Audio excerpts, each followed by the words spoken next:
I don't know why I take pity on the mathematically challenged. Perhaps it's the teacher in me trying to come out, or perhaps I'm just another tragic victim of the Dunning-Kruger effect. Whichever, for some reason I'm drawn to the absolute stupidity of this video, where C. Baikouzis claims to have derived a correct, exact value of pi that's different than the value any other approximation converges upon. In my second Getty pi video, I demonstrated how Archimedes approximated pi starting with a hexagon, inscribed inside a circle, inscribed inside another hexagon. By repeatedly halving the small angles, the perimeter of the two polygons gets closer and closer, converging on the circumference of the circle when the number of sides becomes infinite. Most pi deniers complain that since you can never get an infinite number of sides, then you can't find pi using Archimedes' approximation. Some simply admit it makes the brain hurt. Either way, they totally miss the point. With each successive iteration, Archimedes' approximation establishes tighter and tighter limits on pi.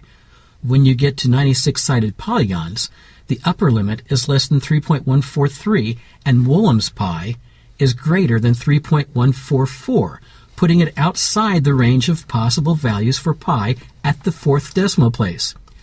I don't know why that's so difficult for pi deniers to understand. Baikouzis derived the same value of pi using the same golden right triangle that Woolam did. Regardless of whether he accepts the fact that he used the same equation and made the same mistake that Woolam did, he's wrong, just like Woolam was wrong. I've tried to encourage Baikouzis to demonstrate how he constructed his figure, but he repeatedly refuses. Referring back to my first Getty pi video, I laid the ground rules for geometric constructions, including Euclid's 5 postulates. If you'd like a review and a demonstration of how to perform a proper construction, links to both my Getty videos are in the video notes below. To set Baikouzis in the right direction, I'll make a couple of suggestions on how he could get started. First, he could start with line segment AB, arbitrarily calling its length B, perhaps. Then he could complete the square legally by drawing perpendiculars and copying the line segment. After that, he needs to draw a circle. So finding its center, point P, would be critical. I don't know how to do that, so this path appears to come to a dead end real fast. Alternatively, he could start with point P, then draw a line segment away from that point, arbitrarily calling the length of that line segment R for radius, then draw a circle around the point with radius R, label the point where the radius intersects the circle as A, then without measuring, he needs to somehow construct a chord from point A with length pi over 2 times r intersecting the circle again at point B. I don't know how to do all that either, but I'm sure Baikouzis can. The hard part would be using pi without substituting a numerical equivalent.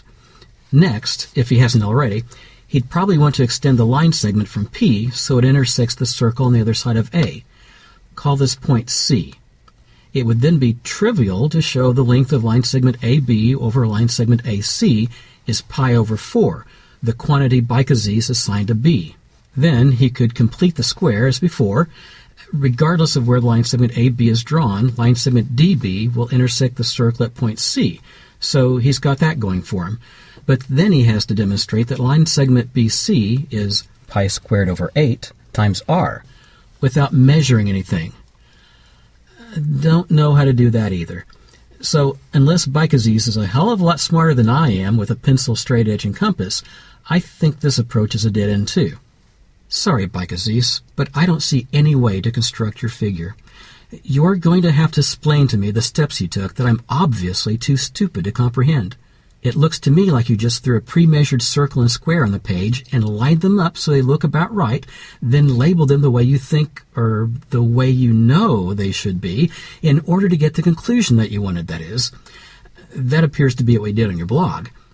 The fact that pi squared over 16 is really, really close to the square root of 1 minus pi squared over 16, less than 0.5% difference, merely gives the illusion that your figure is correct. But it's not. By the way, I'd absolutely hate to find out that all you did was copy your diagram from the Wikipedia article about the Kepler triangle.